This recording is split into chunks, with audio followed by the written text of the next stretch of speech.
first. Trump's Republican allies painting him a hero, while the Democrats are expressing some sympathy for him.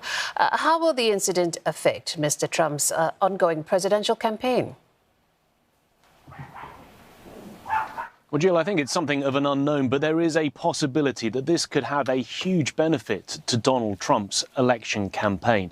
If we simply look back at how things have unfolded this year, every time that there has been an attack on Donald Trump, and by this I don't mean the physical attempted assassination of last night, but any sort of verbal attack on him, we see the uniting of the base. You think back to the criminal trials, the prosecutions, the conviction in the hush money trial just a few months ago. Those were times when we saw the base rally around him. We saw a fundraising boost for his coffers in terms of his re-election bid.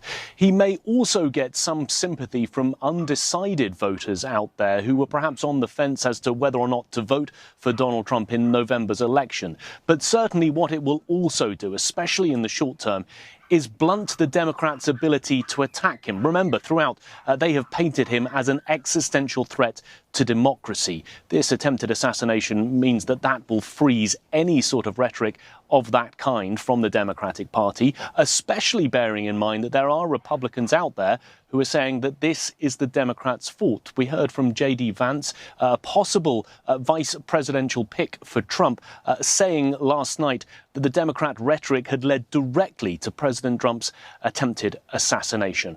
Will he be carrying out less rallies? It seems unlikely. He loves rallies. He's going to Wisconsin.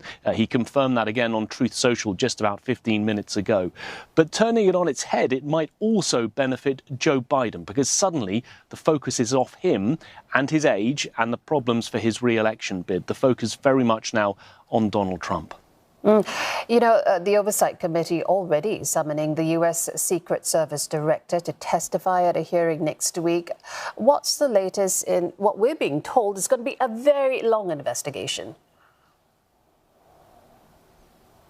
A very long investigation. I mean, there's two sides of this investigation. There's the one that's being carried out by the FBI in concert with the Homeland Security Agency and also the Secret Service. They're looking at the criminal side of things. But then there's also the political dimension, because Republicans are angry. They want answers. Mike Johnson, the House Speaker, a Republican ally of Donald Trump, very quickly, in the hours after the shooting, said that it was going to have a full investigation into what happened. We know that the head of the Secret Service will be called to testify later this month on July the 22nd. That is an opportunity, Mike Johnson says, for America to find out the truth, because when it comes down to brass tacks, the Secret Service has one job, and that is to protect the president. They failed to do that during that rally. It is an unbelievable miss to have an area where there could be a gunman who sets up only about 200 meters away from a presidential candidate and is able to fire shots. That is an area that should have been locked down. There would have been security sweeps ahead of it.